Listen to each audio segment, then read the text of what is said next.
vous sortez du cadre que nous avons posé dans les débats, effectivement, ben, ça déborde et puis ça. Mais l'idée pour nous, on a au départ, c'est il y a cette aide que la France il donne, et comme disait M. Jean-Raymond au post-it, c'est il ne donne pas, il y a un retour. La deuxième partie de cette émission, c'est quelle est la stratégie du pays, du gouvernement, sur l'endettement. Parce qu'on observe que l'État français, de son côté, puise dans ses marges de manœuvre, dans ses endettements, et d'un autre côté, au niveau de la Calédonie, où est-ce que nous en sommes? Est-ce que sur ce levier-là d'endettement, est-ce que nous sommes partis aussi? Est-ce qu'on s'est engagé aussi sur l'endettement? Est-ce que nous contrôlons ces leviers-là pour penser pour les générations futures? Monsieur Christophe Gilles. Oui, si je puis me permettre, juste je répondrai 2 secondes à Monsieur Jean-Raymond Postic et à Madame Machereau sur la... Enfin, on a l'impression d'entendre que les 30 dernières années, tous les mots de la Nouvelle-Calédonie, c'est dû aux loyalistes. Enfin, il faut quand même rappeler, faut quand même rappeler que 2 provinces sur 3 sont dirigées par les indépendantistes, accessoirement, que le gouvernement est un gouvernement collégial, avec un vice-président qui est indépendantiste. Donc tous les mots de la terre ne sont pas dus aux loyalistes. Et c'est important de regarder ce qui a été bien fait en Nouvelle-Calédonie. pas la majorité, non, mais Monsieur Postic, si je peux... Enfin, aujourd'hui, je ne sais pas quelle majorité il y a au Congrès, donc les lois, on ne les vote pas ensemble sur ce qui passe actuellement au Congrès. Mais je veux revenir sur Madame Machereau. Ce qui est important, vous dites qu'on fait la politique de la peur. C'est avoir des convictions, avoir un avis, et de dire, s'intéresser au quotidien des Calédoniens, et dire à Monsieur Postic que finalement... si on enlève 15% du budget des collectivités, et notamment des provinces, qu'est-ce qui va changer dans le quotidien des Calédoniens? Moi, je ne pense pas que ce soit de la politique de la peur, c'est de la politique de la responsabilité. Il ne faut pas vendre du rêve aux Calédoniens, c'est-à-dire qu'il faut revendre du pragmatisme, et finalement, comment on va vivre demain sans l'argent de la France et sans ça. Chacun a ses convictions, chacun peut se respecter sur ce qu'il pense sur ça. Ensuite, sur la question de l'endettement de la Nouvelle-Calédonie, aujourd'hui, on est à un niveau sur l'endettement global de la Nouvelle-Calédonie de 89%. On arrive à des ratios qui sont compliqués pour assumer. Moi, ce que je dis, c'est qu'aujourd'hui, on a des contrats de développement qui financent les investissements de la Nouvelle-Calédonie. Et si demain, ces investissements, ou même l'investissement qui sont faits par les provinces dans les collèges, si on devait encore aller financer cet investissement-là, le ratio d'endettement de la Nouvelle-Calédonie, il exploserait si on n'avait pas l'argent de la France. Et il n'y aurait plus d'investissement, parce qu'on ne pourrait plus faire un recours à l'emprunt, parce que la signature de la Nouvelle-Calédonie au niveau international ne vaudrait rien. Monsieur Raphaël Larron. Alors pour compléter effectivement ce que vient de dire M. Gigès, c'est qu'on pourrait rajouter aussi que les indépendantistes sont à la tête de 20 exécutifs communaux sur 32. Exact. Effectivement, bon, il faut quand même reconnaître que depuis 30 ans, les indépendantistes, au travers des provinces, au travers du gouvernement depuis 1999, sont également, on gouverne. Et faire reporter la responsabilité de quoi d'ailleurs? Du développement. Moi je ne pense pas que nous avons à rougir, je l'ai dit suffisamment clairement tout à l'heure, du niveau de développement que connaît la Nouvelle-Calédonie aujourd'hui. Je crois qu'on a au contraire collectivement tout intérêt à en être très fiers. Alors, pour répondre aussi tout à l'heure, avant d'arriver à la question d'emprunt, pour répondre à la question du fait que l'on met la peur, mais je suis désolé, Madame Machereau, quand je vois certaines déclarations qui sont faites dans la presse, la semaine dernière par M. Gilbert Puémont, dans un long article publié dans les nouvelles, où on voit qu'il est écrit en toutes lettres qu'il a la volonté de redimensionner les compétences, de voir des coûts revus dans le cadre d'une nouvelle organisation, qu'il veut en fait que soit instauré un cadre économique et social rénové, moins budgétivore. Eh bien, je suis désolé, il y a quand même de bonnes raisons d'être inquiet. En tous les cas, si on regarde effectivement, si je me situe, si je me mets à la place d'un enseignant du second degré, ils sont 2800 en Nouvelle-Calédonie, et à qui en fait on va dire que le cadre budgétaire va être rénové et que finalement leur rémunération après le 5 novembre sera dépendante d'accords.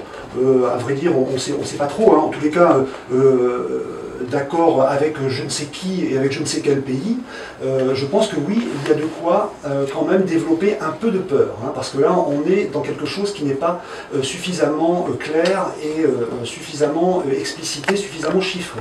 Alors, au-delà donc de ces redimensionnements donc, budgétaires, hein, on voit bien, c'est-à-dire on resserre les vis, on serre la ceinture et tout le monde en fait voit sa situation se dégrader.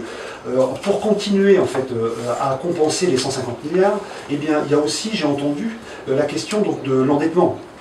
Alors on vient de dire hein, qu'effectivement la Nouvelle-Calédonie est endettée, hein, le taux d'endettement est à 89%, c'est le maximum autorisé, hein, enfin 90 et le maximum autorisé par les ratios prudentiels des gens qui nous prêtent de l'argent, hein, c'est-à-dire l'AFD ou la Caisse des dépôts et consignations. On ne peut plus emprunter. On ne peut plus emprunter. On a été obligé de le faire, puisque la situation économique, n'en déplaise à M. Dupont, au moins continuer un peu à investir. Voilà. Le témoin de cette dégradation de la conjoncture économique, hein, c'est le budget de la Nouvelle-Calédonie, qui ne cesse depuis les 5 dernières années en fait, de diminuer. Alors donc, se pose la question effectivement de l'emprunt. Alors, dans l'article auquel je faisais référence de M. Tuyénon tout à l'heure, il est fait état en fait d'une banque, alors peut-être qu'on nous dira davantage tout à l'heure, mais d'une banque publique pays, hein, qui permettrait de compenser justement une partie des 150 milliards. Mais je suis assez étonné, enfin j'ai lu ça avec beaucoup de perplexité la semaine dernière, puisque je dois quand même réaffirmer, et nos auditeurs le comprendront bien, c'est que la chose suivante, c'est que les 150 milliards qui proviennent de l'État, ce n'est pas un prêt. C'est de l'argent en fait qui est donné chaque année, je l'ai dit tout à l'heure, stable, c'est de l'argent qui arrive, qui alimente l'activité économique, ce n'est pas un prêt. Penser pouvoir, un seul instant, remplacer ces 150 milliards en totalité ou partiellement par des crédits, parce qu'il s'agit bien de ça, eh bien on change de nature complètement en fait à ces sommes. C'est-à-dire qu'un crédit, et là je pense encore une fois que les auditeurs le comprendront bien, un crédit ça se rembourse. Voilà. Alors que les 150 milliards que l'on reçoit de l'État, nous n'avons pas à les rembourser. Alors, pour rebondir sur cette question, que celui donc, du fait que l'État français, effectivement, dépense beaucoup d'argent en Nouvelle-Calédonie, alors que lui-même a des difficultés budgétaires, vous avez dit 900 millions d'euros tout à l'heure, en fait c'est 2200 milliards d'euros, hein, le montant de la dette publique métropolitaine. Eh bien moi je dis, tant mieux, et je dis merci, hein, en tous les cas je constate, mais c'est une... je ne vais pas dire que c'est une obligation, mais nous sommes français. Et à ce titre-là, nous avons le droit en fait, d'obtenir du support, nous avons le droit d'obtenir en fait, de l'aide de la part de la métropole pour aménager notre territoire, comme la métropole aide la Bretagne, la Corse ou l'Île-de-France. Ce que je veux dire, c'est qu'aujourd'hui, nous n'avons pas à rougir de cet argent que nous recevons, et nous le recevons en fait de manière, j'ai envie de dire, normale. Voilà. Alors, demain, quand il faudra passer des accords ou emprunter de l'argent à je ne sais quelle banque, eh bien, la relation en fait sera tout autre.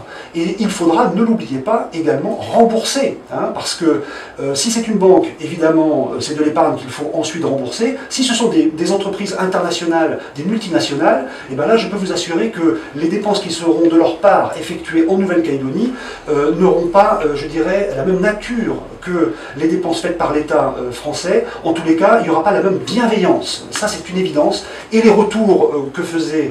dont parlait tout à l'heure Jean-Raymond Postic, eh ben, ils seront bien plus nombreux, bien plus importants, bien plus volumineux hein, vers ces multinationales ou vers ces banques, alors je ne sais pas lesquelles. En tous les cas, ce sera une situation radicalement différente de celle que nous connaissons aujourd'hui. Vous êtes d'accord pour dire que la France, pour pouvoir donner, octroyer ces subventions-là, a dû emprunter aussi, elle aussi, à d'autres organismes bancaires? Oui, ben la France aujourd'hui emprunte chaque année pour équilibrer son budget et chaque année rembourse des intérêts qui doivent à peu près avoisiner 15 ou 16% de son budget, hein, de ses dépenses. Voilà. Oui, ça renforce encore, je dirais, l'intérêt que l'on doit porter à ces sommes qui sont offertes à la Nouvelle-Calédonie. Parce que c'est de l'argent, effectivement, qui ne sort pas de nulle part. C'est pas de la génération spontanée, c'est de l'argent d'impôts qui sont payés par de l'activité en métropole. Et cette activité, effectivement, ben, elle est difficile. Et aujourd'hui, l'État français est en difficulté budgétaire, oui, ce qui renforce encore, je dirais, le poids, l'importance de cet argent que l'on reçoit de leur part. Quand on nous octroie de tels montants, il y a une certaine responsabilité dans l'utilisation, dans la gestion, avoir peur un peu, nous qui sommes ici, quand un pays s'engage de cette manière-là, ce n'est pas rien, parce que c'est de l'engagement, mais en même temps, au niveau du pays, c'est comment est-ce qu'on gère mieux, comment est-ce que dans nos propres ressources, comment est-ce qu'on canalise bien tous ces équilibres-là. Oui, là, le sujet de l'endettement est un sujet très symptomatique. Il est un problème pour tout le monde. Personne ne peut prétendre, ni aujourd'hui, ni demain, être à l'abri des difficultés budgétaires, ni l'État, ni la Nouvelle-Calédonie, ni des provinces, ni des communes, quelle que soit la sensibilité politique qui dirige ces collectivités. Et j'ai bien dit, l'État également.